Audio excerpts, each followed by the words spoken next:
Bonjour à tous et bienvenue ce dimanche matin, 3 mai 2020, pour notre culte. Exceptionnellement, donc il n'est pas en direct, il est enregistré et il sera diffusé donc voilà ce matin, comme vous me regarderez. Et voilà, on va s'incliner dans la prière pour introduire ce culte. Notre Dieu et Père, nous te remercions parce que ta parole, elle est vivante, Seigneur, elle n'est pas liée, elle n'est pas, Seigneur, bloquée par quoi que ce soit, mais elle se répand d'une manière ou d'une autre pour faire ton œuvre, Seigneur, pour accomplir ta volonté. Ce matin encore, Seigneur, bénis chacun, Seigneur, pour que chacun puisse recevoir de toi ce dont il a besoin. Nourris nos âmes, encourage-nous, fortifie-nous. Merci parce qu'on peut compter sur toi, Seigneur, voilà, pour nous relever, pour nous fortifier et pour nous accompagner chaque jour comme tu le promets. Merci pour voilà, l'espérance qu'on a en toi et encore que tu puisses bénir ces instants. Au nom du Seigneur Jésus. Amen.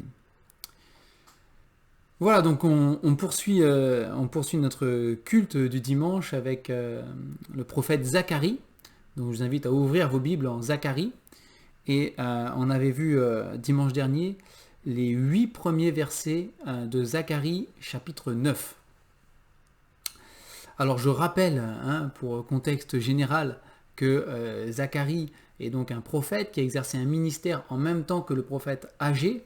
De nouveau, je réitère mon invitation à chacun d'entre vous à lire en parallèle de cette étude le prophète Agé chez vous, durant la semaine.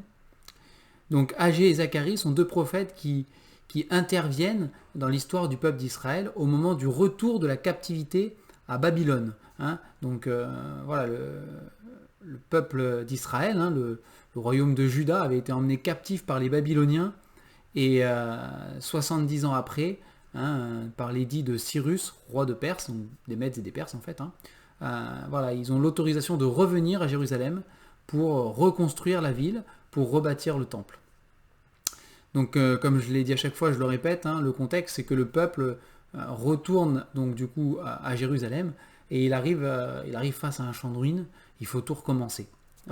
Et le peuple avait commencé à rebâtir la ville, il avait notamment commencé à rebâtir le temple, la maison de l'Éternel, et puis il y a eu de l'opposition, il y a de l'opposition voilà, de tous les côtés, il y a du découragement, de la fatigue, et puis de la lassitude, d'autres priorités aussi qui s'installent dans leur vie, et voilà, ils ont besoin que ces deux prophètes soient là pour leur rappeler un petit peu, les remettre au travail, au service du Seigneur, vraiment.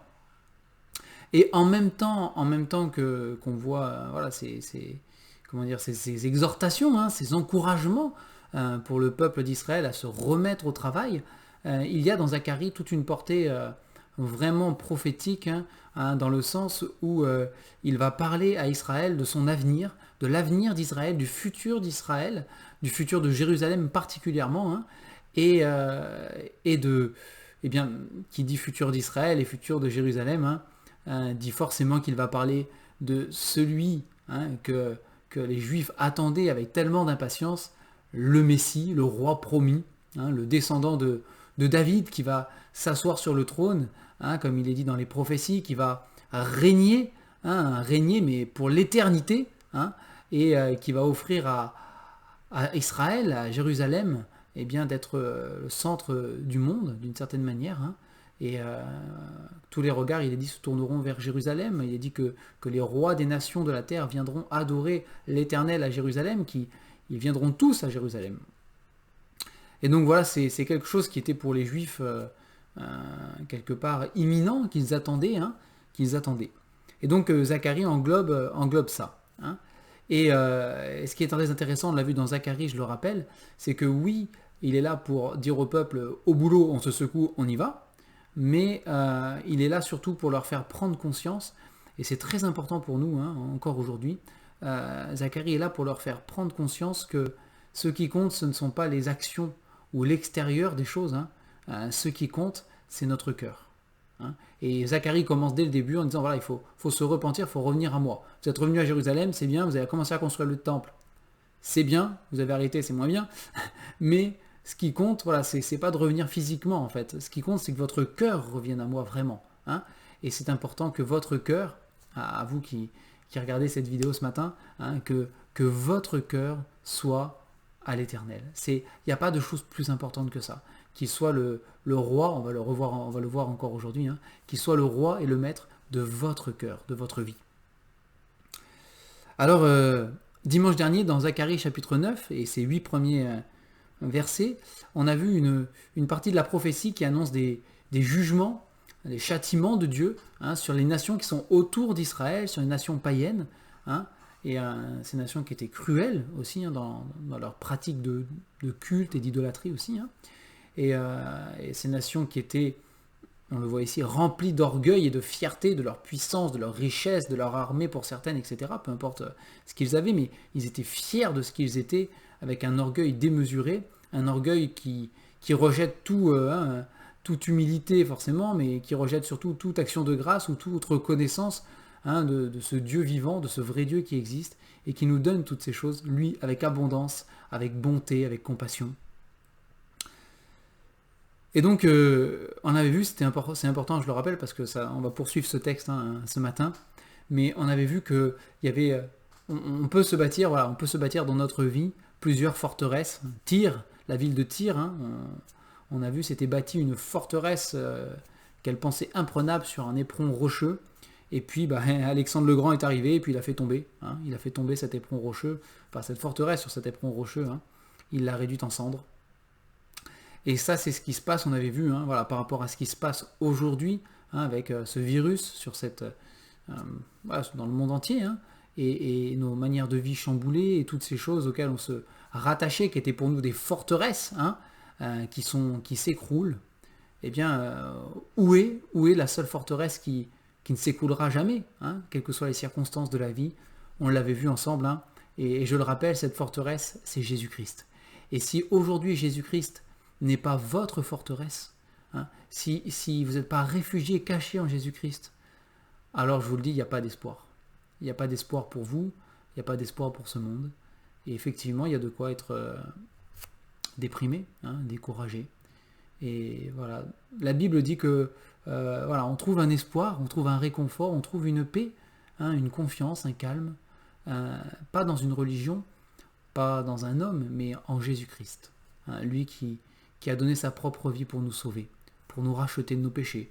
Lui qui vient vivre dans notre cœur quand on l'accepte et transformer, changer nos vies. Si ce n'est pas déjà fait, je vous invite encore ce matin, à ouvrir votre cœur au Seigneur Jésus, à lui demander d'être le roi de votre vie, hein, de pardonner vos péchés parce qu'il est mort sur la croix à votre place pour payer le prix de vos péchés. La colère de Dieu qui devait tomber sur vous et tomber sur lui. Hein, et donc à le reconnaître comme votre sauveur, votre Seigneur, et qu'il devienne votre forteresse, hein, celui en qui vous pourrez vous réfugier au jour du malheur. Voilà, on avait vu essentiellement ça dimanche dernier, on a vu d'autres choses, hein, mais on ne va pas tout revoir maintenant. Et je vous propose qu'on poursuive du coup dans Zacharie, chapitre 9. Donc on va lire la fin, hein, à partir du verset 9, on va lire la fin de Zacharie. « Sois transportée d'allégresse, fille de Sion. Pousse des cris de joie, fille de Jérusalem. Voici, ton roi vient à toi. Il est juste et victorieux. Il est humble et monté sur un âne. Sur un âne, le petit d'une ânesse. Je détruirai les chars d'Éphraïm et les chevaux de Jérusalem, et les arcs de guerre seront retranchés. Il annoncera la paix aux nations. Et il dominera d'une mer à l'autre, depuis le fleuve jusqu'aux extrémités de la terre. Et pour toi, à cause de ton alliance scellée par le sang, je retirerai tes captifs de la fosse où il n'y a pas d'eau. Retournez à la forteresse, captifs, pleins d'espérance. Aujourd'hui encore, je le déclare, je te rendrai le double.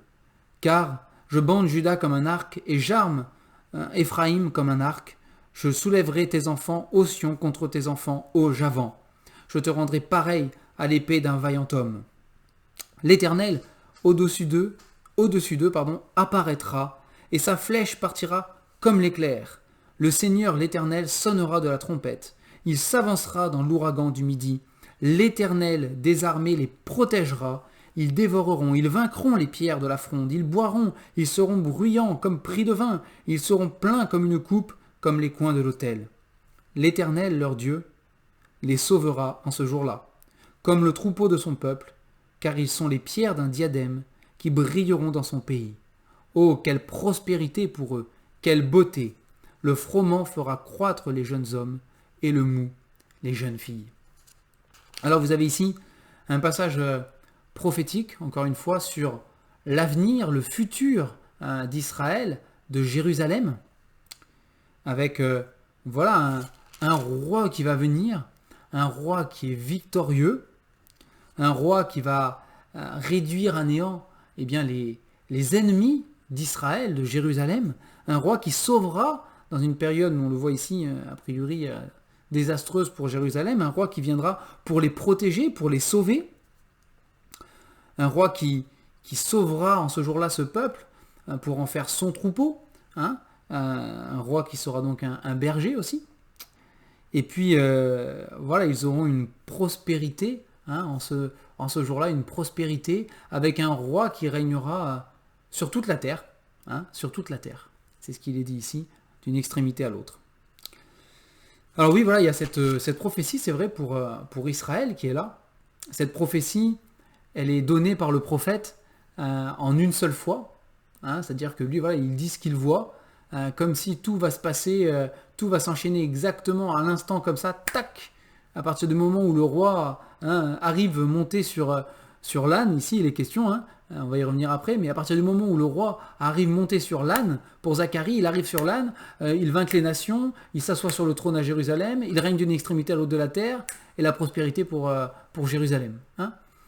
Nous savons, parce que nous avons le recul, c'est pas que nous sommes meilleurs, hein, mais nous savons, parce que nous avons le recul, que ce roi monté sur un âne, il est venu déjà.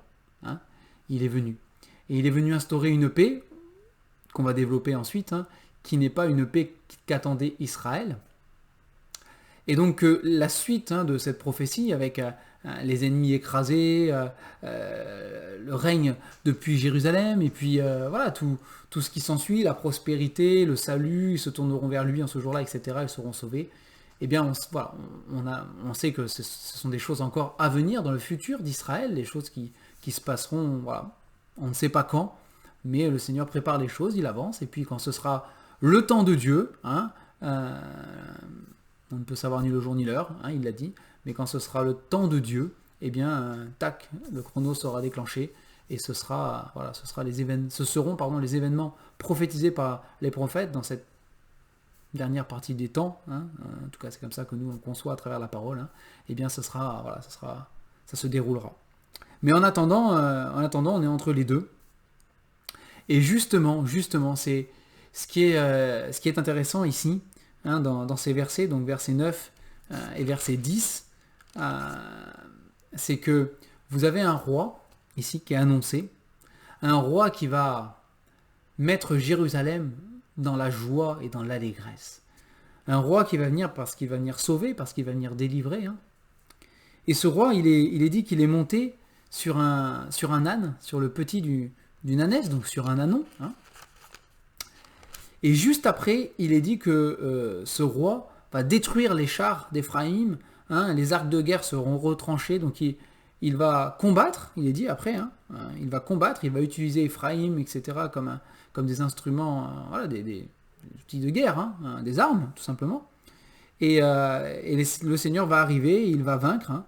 Donc il y a une bataille dont il est question ici, une guerre, hein, dont il est question, que l'Éternel, ce roi, donc vous voyez dans ce passage déjà, hein, le roi, l'Éternel, ça se confond, hein, parce que c'est le même. Hein. Nous savons que c'est Jésus-Christ, on va y venir après, mais nous savons que c'est Jésus-Christ. Il est l'Éternel, et il est l'Éternel, Fils de Dieu. Mais il est l'Éternel, et il est en même temps notre roi. Hein. Il est couronné, roi des rois et seigneur des seigneurs, nous dit la parole. Et donc voilà, c'est comme si voilà, ce roi monté sur un âne va arriver pour chasser les ennemis, hein, les détruire, et puis voilà, régner. Alors, là où je veux en venir, ce qui est intéressant, c'est que de manière générale, les rois ne partaient pas à la guerre sur des ânes. D'accord ? Ils partaient à la guerre sur des chevaux. Regardez, par exemple, dans la Bible, il est question beaucoup des chevaux, par exemple des chevaux, des chars de Pharaon, symbole de puissance vraiment militaire, d'armée. Et donc, voilà, le cheval est symbole de guerre, surtout. Et l'âne était plutôt la monture des rois, mais en temps de paix. En temps de paix. Donc c'est intéressant que ici, le roi qui va vaincre les ennemis, il est sur un âne. Alors, oui, peut-être vous avez déjà fait le parallèle, il est vrai que ce roi, le roi des rois et le seigneur des seigneurs, l'apôtre Jean, dans l'Apocalypse, a une vision d'un retour de ce roi sur terre pour combattre les ennemis d'Israël, justement. Et il est vrai qu'à ce moment-là, ce roi sera sur un cheval blanc. Mais en attendant, sa première venue sur la terre, c'était sur un âne. C'était sur un âne. Et le Seigneur Jésus lui-même a dit, je suis pas, qu'il était, il était venu pour donner sa paix, une paix comme le monde ne donne pas. Alors, c'est intéressant. Et on va lire Matthieu. On peut pas ne pas lire ce passage de Matthieu 21.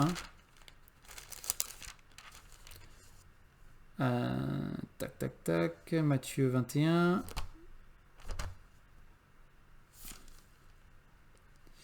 Donc à partir du premier verset. Matthieu 21 à partir du premier verset. Lorsqu'ils approchèrent de Jérusalem et qu'ils furent arrivés à Bethphagée, vers la montagne des Oliviers, Jésus envoya 2 disciples en leur disant « Allez au village qui est devant vous. Vous trouverez aussitôt une ânesse attachée et un ânon avec elle. Détachez-les et amenez-les-moi. Si quelqu'un vous dit quelque chose, vous répondrez « Le Seigneur en a besoin ». Et à l'instant, il les laissera aller. Or, ceci arriva afin que s'accomplisse ce qui avait été annoncé par le prophète.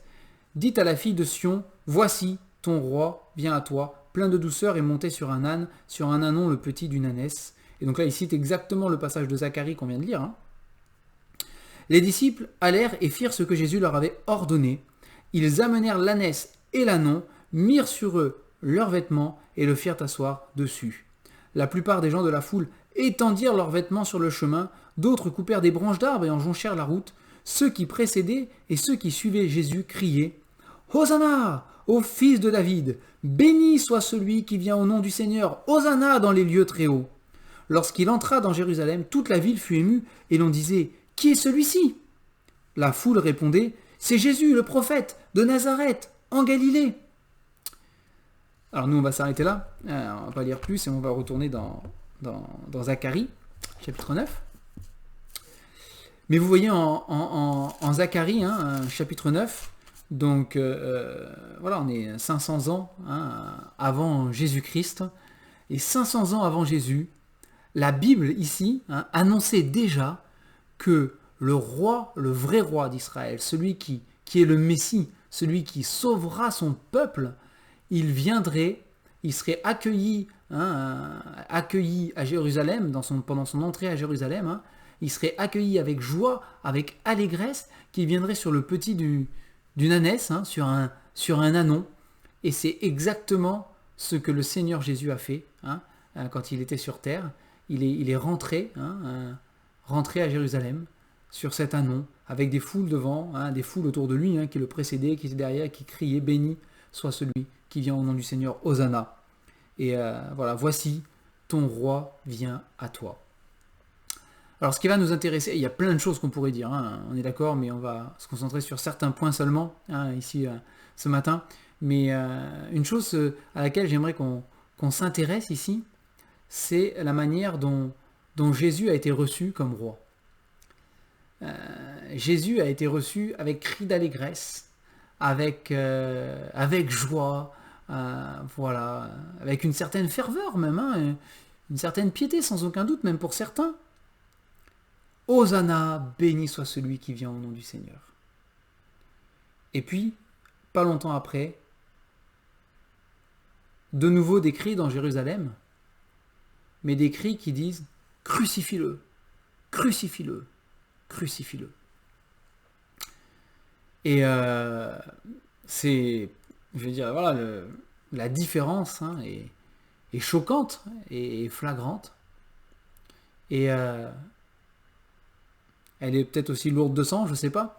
Mais voilà, il est vrai que on accueille Jésus avec joie, avec allégresse. Hein, et de quelle manière après, dans la suite, hein, de notre... Alors, je parle pour nous qui sommes enfants de Dieu, hein, qui avons accepté Jésus dans notre cœur. C'est une image ici, ils n'avaient pas accepté Jésus dans leur cœur, sinon ils n'auraient pas crié crucifie-le derrière, n'est-ce pas? Néanmoins, voilà, nous recevons Jésus avec joie, avec allégresse, hein, le jour de notre conversion, le jour où nous donnons notre cœur au Seigneur. Hein, et dans la suite de notre vie avec le Seigneur, pour certains d'entre nous que nous avons connus, eh bien, il y a eu ce retournement de situation, cette situation où tout d'un coup, pas forcément sans en arriver au point d'être ennemi de Dieu, n'est-ce pas? Néanmoins, il y a un mépris des choses de Dieu, un mépris de notre Sauveur, un mépris de ce Jésus-Christ qu'on avait accueilli avec tant de joie, tant d'allégresse. Et combien on en a vu, malheureusement trop, hein, accueillir le Seigneur Jésus avec joie et allégresse pour un petit moment. Et puis, toujours la parabole des terrains, n'est-ce pas? De la bonne semence, et de la bonne terre et des mauvaises terres. Mais voilà. Et puis, quelques temps après, mépriser le Seigneur par la manière dont on vit, par la manière dont on ne vit pas, justement, peut-être, hein, la vie que Dieu veut pour nous. Mais voilà, c'est quelque chose, en tout cas, que nous devons garder à l'esprit. La réaction de ce peuple de Jérusalem, hein, ici, on la retrouve voilà, parfois autour de nous. Et à nous de savoir voilà, être vigilants, exercer du discernement, hein, dans tous ceux qui crient avec allégresse et avec joie « J'aime Jésus, vive Jésus ». La parole de Dieu dit qu'on reconnaît un arbre à son fruit. Et frères et sœurs, voilà, nous ne nous emballons pas, hein, mais voilà, faisons preuve de sagesse dans le Seigneur. Regardons les fruits. Hein, attendons, ça demande parfois du temps, de la patience aussi, hein, certainement. Mais prenons le temps de voir du fruit. On reconnaît un arbre à son fruit. Voilà, c'est une parenthèse que je vais fermer ici.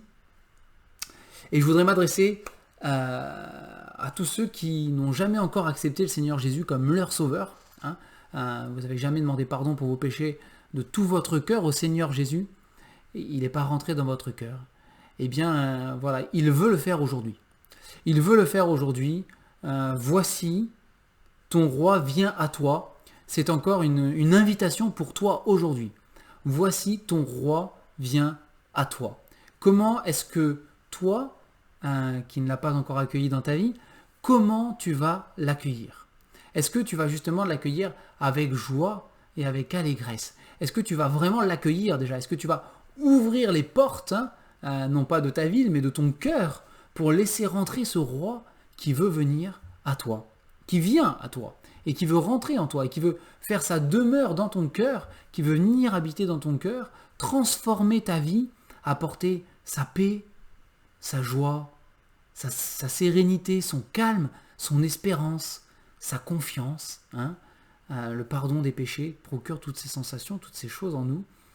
Et c'est une transformation, qui est radicale, qui est profonde, que le Seigneur opère dans celui qui accepte ce roi qui vient. Et voilà, encore une fois, hein, je ne veux pas louper cette occasion de te dire à toi qui écoutes, si ce n'est pas déjà fait, voici ton roi vient à toi, accepte-le. Ouvre ton cœur. Accepte qu'il règne sur ta vie. Accepte qu'il règne sur ta vie. Et pour nous qui sommes enfants de Dieu, qui avons accepté ce roi dans notre vie déjà, hein, voilà, on a ouvert les portes de notre cœur, on a dit oui Seigneur, je reconnais, hein, que tu es le grand roi, je veux que tu règnes. J'aimerais qu'on s'interroge ce matin sur la manière dont nous laissons ce roi régner en nous. Et je crois que voilà un indice, il y en a d'autres, un critère, un indice si vous voulez, de la manière dont on laisse Jésus régner dans notre vie, dans notre cœur, c'est la paix. C'est la paix. Ici, il est dit que quand Jésus va venir régner, donc il va venir régner physiquement sur la terre à Jérusalem. Ça, c'est une prophétie dans le futur. Et il est dit que, verset 10, il détruira tout ce qui est de la guerre, tout ce qui est des combats, et il viendra apporter la paix. D'accord ? Il annoncera la paix aux nations. Encore une fois, je l'ai cité tout à l'heure, mais le Seigneur Jésus a dit, voilà, je vous donne ma paix, je vous laisse ma paix, non pas comme le monde donne, mais voilà, la paix qui vient de Dieu. Il est question de la paix de Dieu qui surpasse toute intelligence dans la parole. Et je pense que c'est un bon indice, un bon critère de la manière dont on laisse Christ régner en nous, la paix. Est-ce que votre cœur est dans la paix?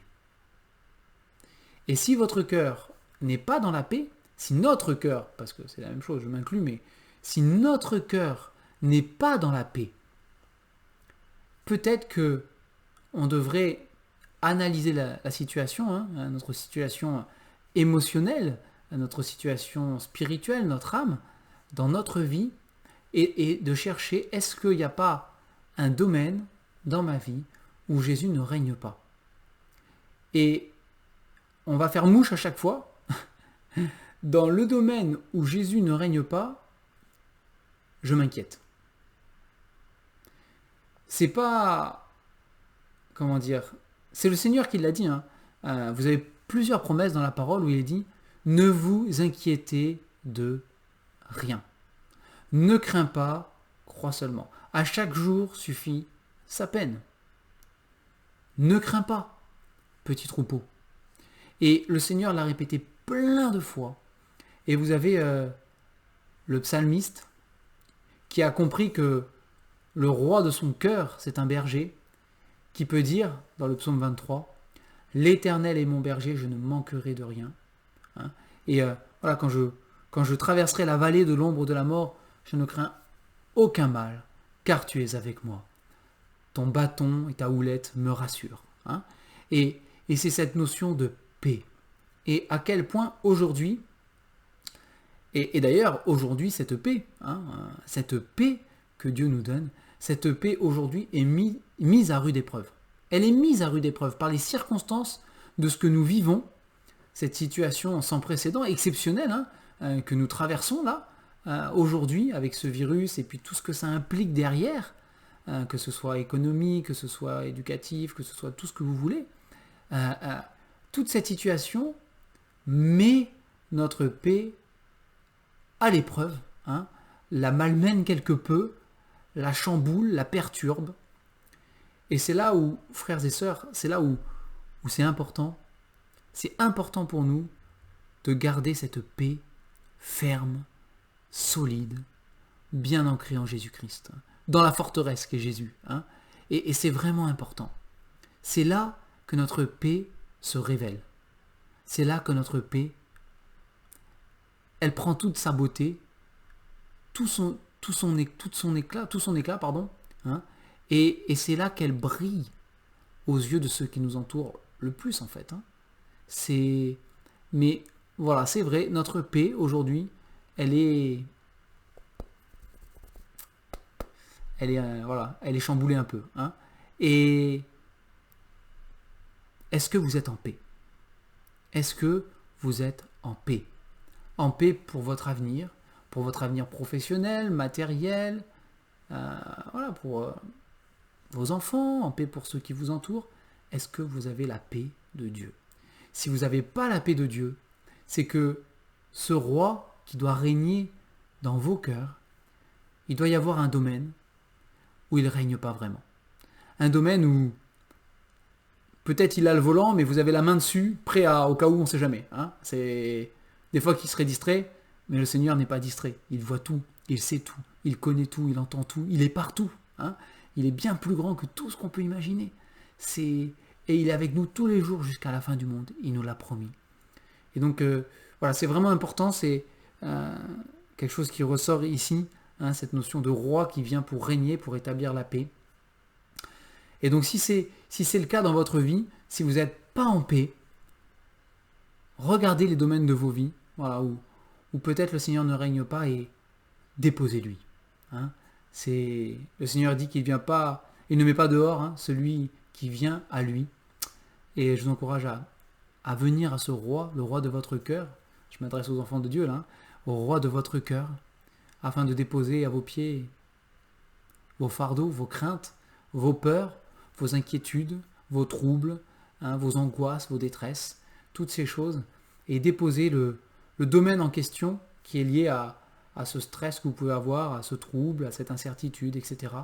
Voilà, à déposer ce domaine aussi en disant Seigneur, je veux que tu règnes là aussi. Là aussi.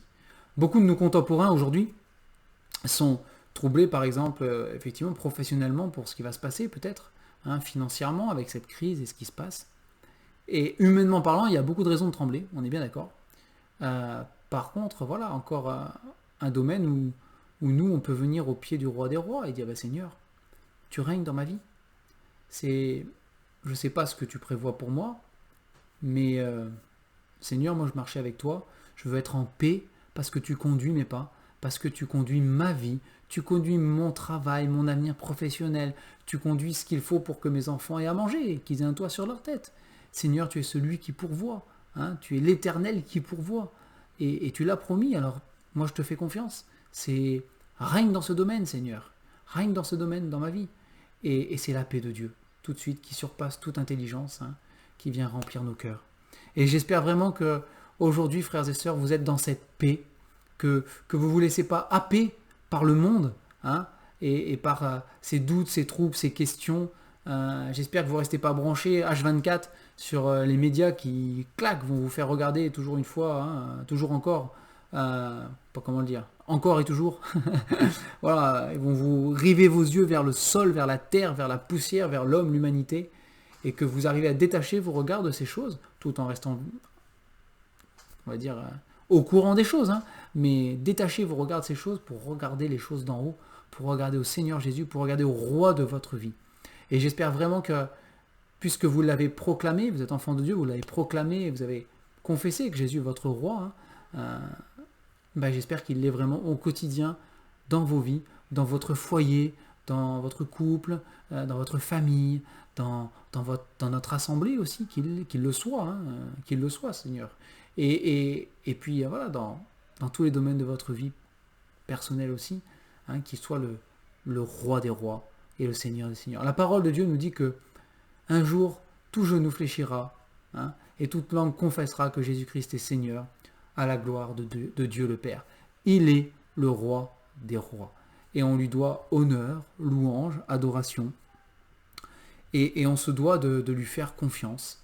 C'est un péché que de ne pas faire confiance au Seigneur. Il faut en être conscient. Et voilà, s'il y a des domaines où on ne fait pas confiance à Dieu, dans notre manière de vivre, de faire la chose, parce que parfois, voilà, de nos mots, on dit oui, moi je fais confiance au Seigneur, mais derrière, on est comme ça, on est en mode panique à bord. Non, c'est pas ça, faire confiance au Seigneur. Faire confiance au Seigneur, c'est avoir la paix de Dieu qui va avec. Et voilà, je prie pour ça vraiment, que Dieu nous donne à chacun d'entre nous dans ces circonstances-là, voilà, sa paix qui surpasse toute intelligence, parce qu'il règne dans nos vies. C'est vraiment, vraiment important. Il y aurait d'autres choses à dire, mais je vais terminer avec le verset 12 de ce chapitre. L'Éternel, simplement aussi le verset 16 et 17, mais voilà, c'est beau d'appartenir à l'Éternel, c'est beau de faire partie de son troupeau, c'est beau de le reconnaître pour roi, il amène la prospérité de notre âme, il fait prospérer notre âme. C'est beau ça, c'est beau. Et je terminerai donc avec le verset 12.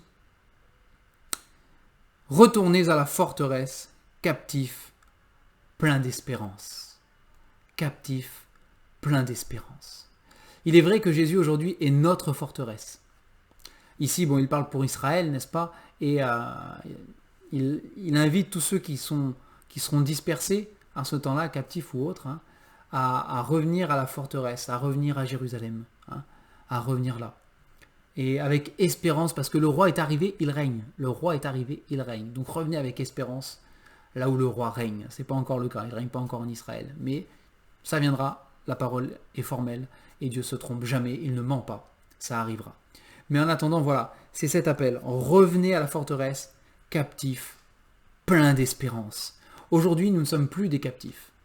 Le Seigneur nous a libérés de nos chaînes, libérés de nos chaînes du péché, de la mort, de l'enfer, de la condamnation éternelle. Il nous en a libérés par son sang et il nous a donné la vie éternelle. Hein.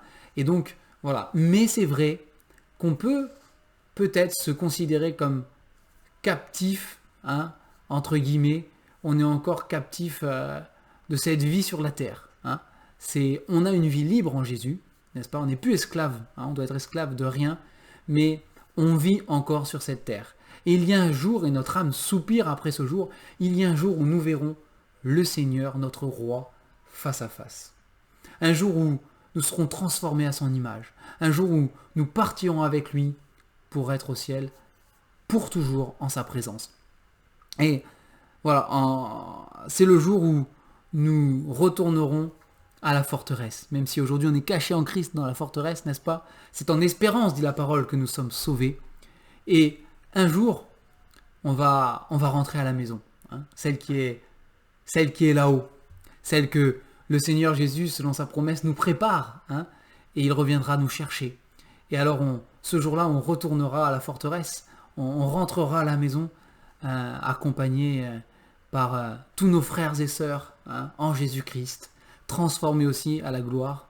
Et on le verra face à face. On accompagnera notre roi partout où il ira, hein, on sera avec lui. Mais la manière dont on retourne à cette forteresse, il est dit ici, c'est plein d'espérance. C'est plein d'espérance. Et encore cette semaine, voilà, j'ai eu une discussion, je ne vais pas nommer ni rentrer dans les détails, mais nous vivons dans un monde où il n'y a pas d'espoir. Il n'y a pas d'espoir. Et c'est triste. Le plus triste, je ne sais pas si le plus triste, ce sont ceux qui n'en ont pas conscience et qui vivent comme si, bon là, tout va bien. Ou si le plus triste, ce sont ceux qui en ont conscience, justement, mais qui n'ont pas de solution. Qui n'ont pas de remède. Et vraiment, je suis affligé, je suis triste pour ça. Ça me touche. Et j'aimerais vous partager ce matin. Voilà, c'est pas forcément facile d'avoir les mots pour expliquer à ces personnes ce qu'on veut vraiment leur dire. Hein. Ce qu'on vit, nous, en Jésus, c'est pas évident, hein, quand elles connaissent pas le Seigneur. Mais ici, voilà, nous pouvons vivre avec espérance. Et c'est folie dans ce monde. C'est folie dans ce monde parce qu'il est voué à la destruction. De toute manière, la parole le dit. Hein. Ça, c'est sûr. Mais ce qui est important pour Dieu, c'est pas ce monde. Ce sont les âmes. Hein. Ce sont les âmes. Et c'est ça qui a du prix aux yeux de Dieu. Le monde qui nous entoure, il peut être détruit. Dieu peut en reconstruire un encore meilleur s'il le veut. Enfin, meilleur, je sais pas, parce que tout était parfait quand il l'a construit. Meilleur qu'aujourd'hui, parce que ça c'est sûr, parce qu'à cause du péché. Mais il peut construire différent, il peut construire tout ce qu'il veut, il peut tout créer. C'est le créateur, d'accord? Rien de matériel n'est irremplaçable. Hein, rien de matériel n'est irremplaçable. Pour le Seigneur, en tout cas, c'est impossible. Hein, rien d'irremplaçable. Il peut tout créer, recréer même, s'il veut. Hein. C'est notre Dieu. Et il est tout puissant pour faire ce qu'il veut. Mais les âmes, frères et sœurs, hein, c'est irremplaçable. Hein. Une âme, elle est créée par le Seigneur, et la Bible dit qu'elle est éternelle. Elle est éternelle. Et c'est irremplaçable. Et c'est ça qui compte. Et pour toutes ces âmes qui sont dans la détresse ou dans le désespoir, hein, mais on a envie de les secouer, de leur crier, mais il y a un espoir pour toi et pour les âmes. C'est Jésus-Christ. Il n'y a pas d'espoir pour les gouvernements, pour l'écologie, pour la planète. Il n'y a pas d'espoir pour ça. Mais il y a un espoir pour chaque individu, hein, pour chaque âme. Et cet espoir, c'est Jésus. Et voilà, que Dieu nous donne la sagesse, hein, et les mots pour pouvoir partager ces choses autour de nous. Déjà dans notre manière de vivre, hein, et puis voilà, avec la parole de Dieu aussi, hein, avec la parole de Dieu qu'on peut transmettre. Mais voilà, il faut d'abord vivre cette espérance, hein, et voilà, ne pas se laisser atteindre par ce monde, mais se préserver de ce monde en ayant l'esprit renouvelé, transformé par le Seigneur Jésus. Et voilà, qu'on puisse encore s'encourager les uns les autres à aller dans ce chemin, à marcher dans ce chemin et à gravir, hein, la colline qui est devant nous, pour retourner à la forteresse ensemble, hein, retourner à cette forteresse plein d'espérance. Et voilà, qu'on puisse s'encourager dans ce chemin jusqu'au retour à la maison du Père, hein, tous ensemble, qu'on puisse s'encourager vraiment à marcher dans cette paix de Dieu, parce qu'il règne dans nos vies, et avec des chants d'espérance, des chants vraiment d'espérance dans le Seigneur. Voilà, je ne peux pas faire plus long pour ce dimanche, même s'il y aurait sans doute d'autres choses à dire, mais on va s'arrêter là, je vais prier pour terminer.